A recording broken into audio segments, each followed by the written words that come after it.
Salam sejahtera, terima kasih karena bersama dengan saya di Nazilin Unity Channel. Ini tindakan Anwar Ibrahim paling berani sekali yang pernah ada diwujudkan di Malaysia, bahkan mungkin juga antara paling berani di dunia.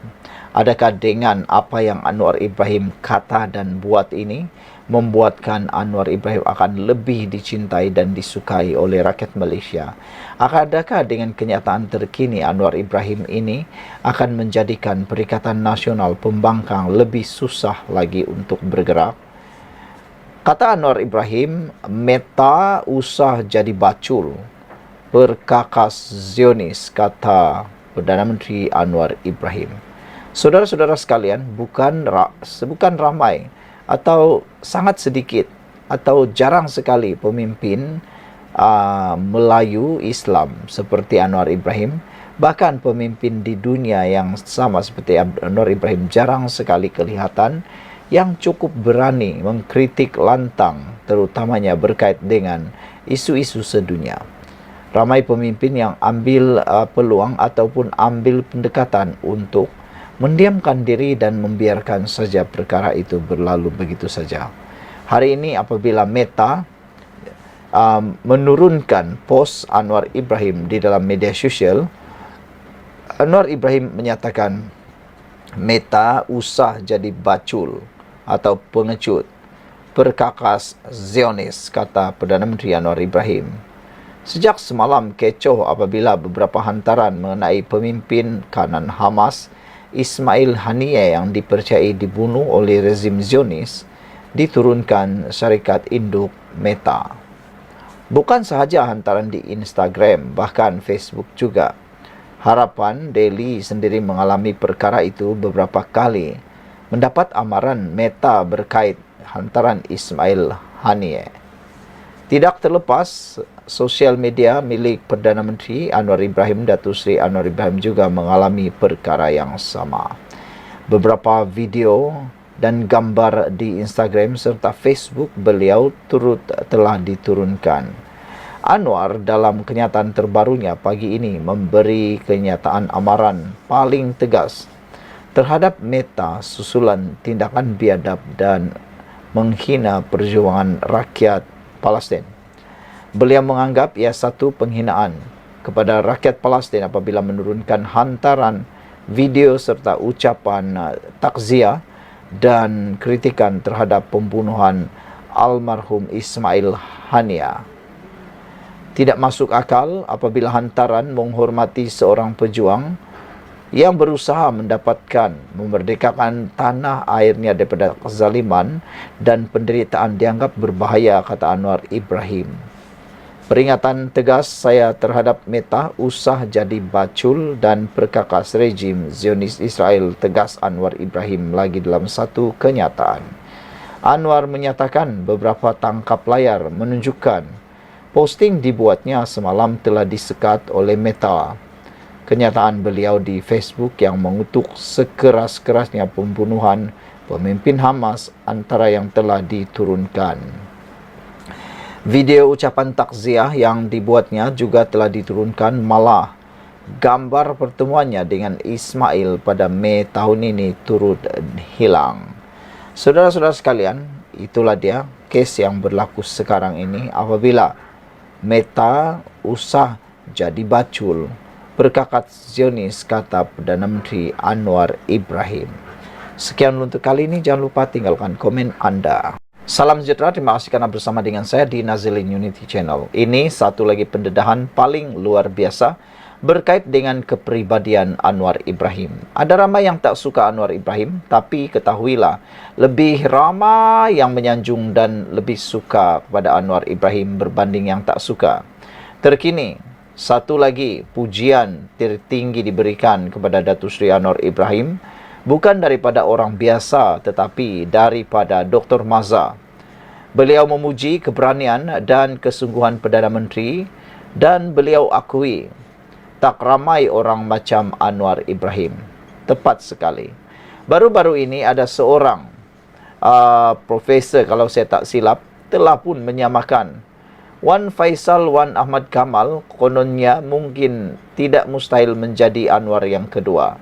Apabila perkara itu dibangkitkan oleh profesor itu, ramailah orang yang kata, dari manalah mereka dapat profesor ni, kata mereka. Bagaimanalah dia boleh berfikir pula untuk menyamakan Wan Faisal, Wan Ahmad Kamal mungkin boleh menjadi Anwar Ibrahim yang kedua. Ini kata mereka, bagaimana nak menyamakan kalau Anwar Ibrahim berjuang bukan untuk satu parti sahaja, tapi dia berjuang untuk semua bangsa pada waktu itu. Manakala Wan Faisal, Wan Ahmad Kamal turut juga berjuang untuk Malaysia, berjuang juga untuk bangsa yang lain, tetapi mempunyai parti yang adalah lebih kepada berakar umbikan Melayu Islam. Selain daripada itu, mereka juga kata kepintaran Anwar Ibrahim jauh meninggalkan Wan Ahmad Faisal, Wan Ahmad Kamal. Ini apabila mereka mengaitkan dan mengingat semula tindakan-tindakan Wan Faisal mencadangkan beberapa cadangan yang memang agak luar biasa hebatnya. Antaranya ialah gesaan supaya mencetak wang kertas lebih banyak untuk dapat menangani masalah inflasi dan kekuatan ekonomi. Wah, itu paling kena antam habis-habisan oleh netizen. Kata mereka, siapalah dia ni sampai itu pun tak tahu, kata mereka lagi. Hari ini, Dr. Mazza pula puji keberanian kesungguh Perdana Menteri dan beliau kata, tak ramai orang seperti Anwar Ibrahim. Mufti Perlis Datuk Muhammad Asri Zainul Abidin memuji keberanian Perdana Menteri Datuk Seri Anwar Ibrahim yang terbuka menyampaikan ucapan duka cita serta mengutuk sekerasnya pembunuhan pemimpin Hamas Ismail Haniyeh. Menerusi satu video, Muhammad Asri yang lebih dikenali sebagai Dr. Mazza berkata, dalam keadaan ramai pemimpin Islam dunia takut untuk menzahirkan simpati terhadap apa yang berlaku, Anwar pula menonjol dengan tindakan beraninya. Duka cita kerana ramai pemimpin-pemimpin umat Islam yang takut untuk menzahirkan sokongan atau simpati yang menimpa rakyat Palestin, terutama negara Arab. Kita puji negara Malaysia, Perdana Menteri sendiri, ke atas kesungguhan beliau menyatakan simpati di atas apa yang berlaku, katanya. Hari ini tak ramai orang seperti YB Perdana Menteri yang secara berani mengucapkan ucapan duka cita. Yang lain mungkin akan membisu, termasuk pemimpin agama, kata beliau lagi. Anwar pada semalam mengutuk sekeras-kerasnya pembunuhan Ketua Biro Politik Hamas Ismail Haniyeh di Tehran.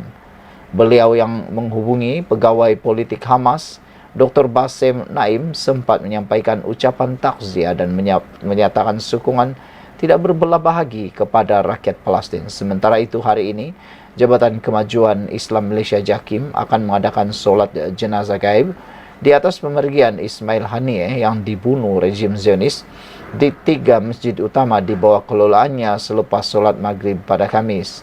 Ketua pengarahnya Datuk Hakimah Muhammad Yusuf berkata, 3 masjid berkenan ialah Masjid Negara Kuala Lumpur, Masjid Putra dan Masjid Tuan Kumizan Zainal Abidin di Putrajaya.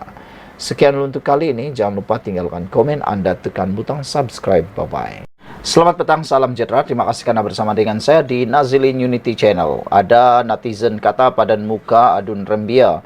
Ada juga netizen kata Adun Rembia bakal menjadi orang muflis dan kehabisan wang. Ada juga yang kata Adun Rembia dah terima balasan terhadap tindakan beliau mengkhianati parti sebanyak beberapa kali.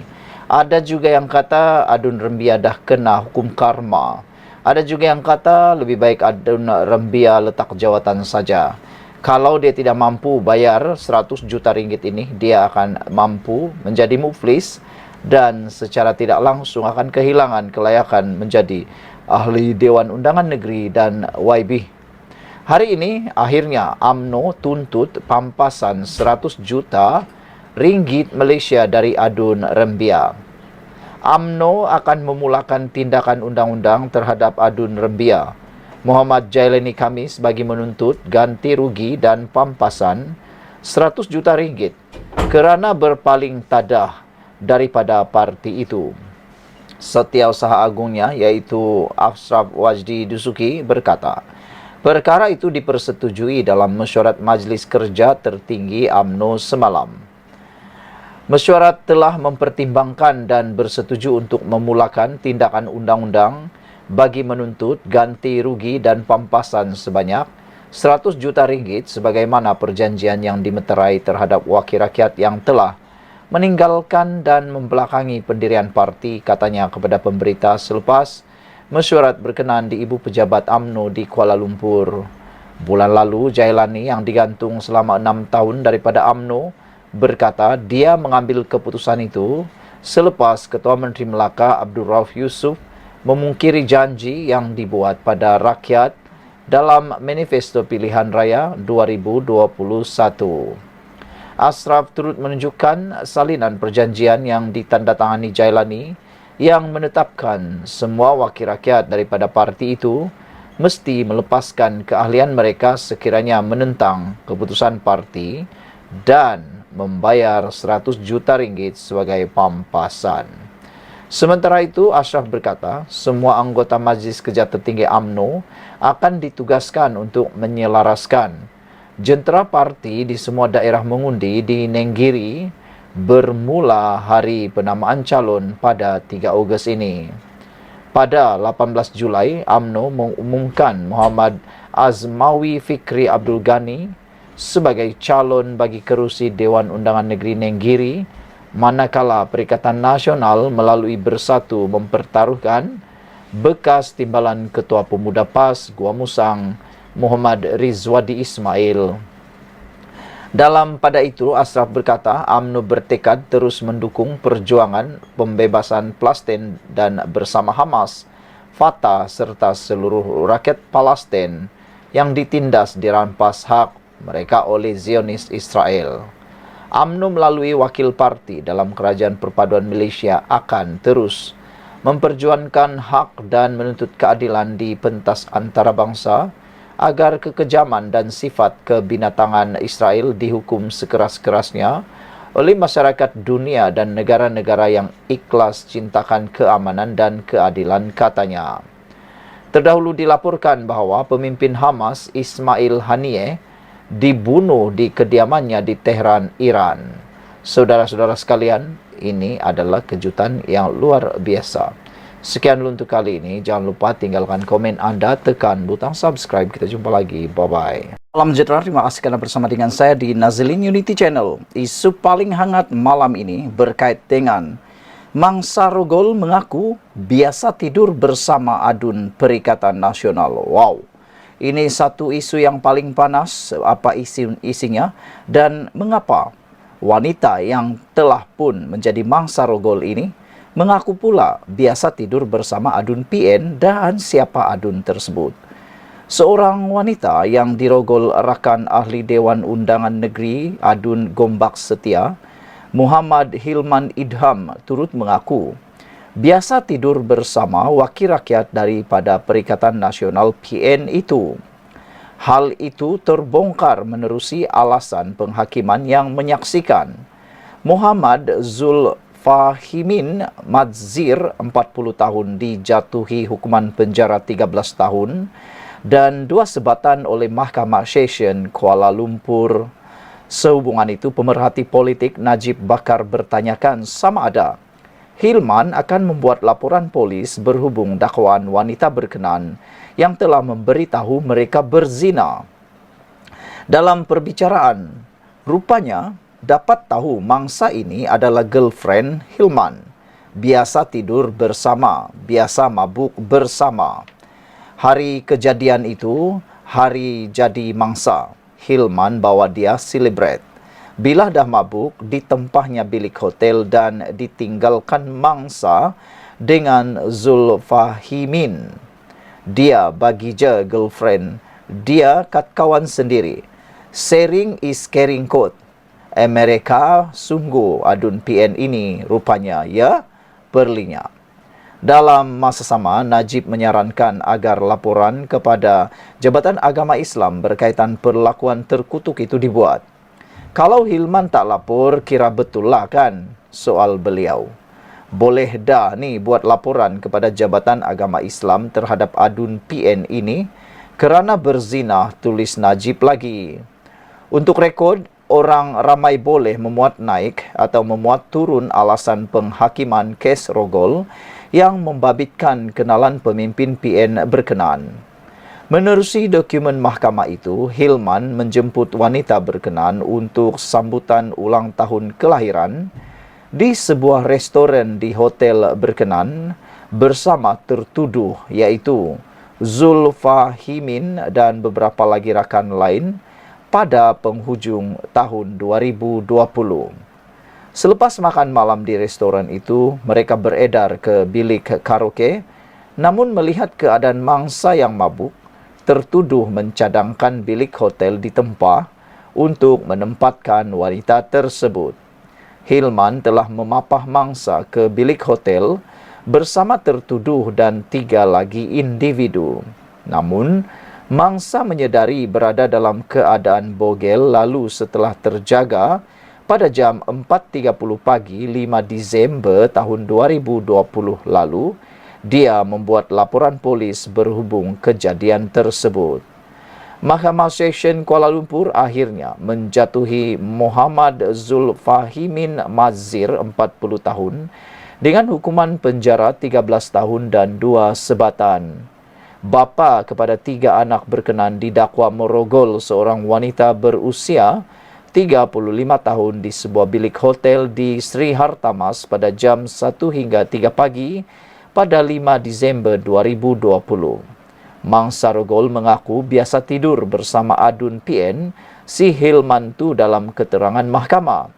Ingat tak kes kawan si Hilman yang disabit kes rogol tu? Namanya Zulfahimin dihukum 13 tahun penjara dan 2 sebatan. Tulis Najib Bakar @Najib Bakar di laman Twitter X beliau. Sekian dulu untuk kali ini. Jangan lupa tinggalkan komen anda, tekan butang subscribe. Bye-bye.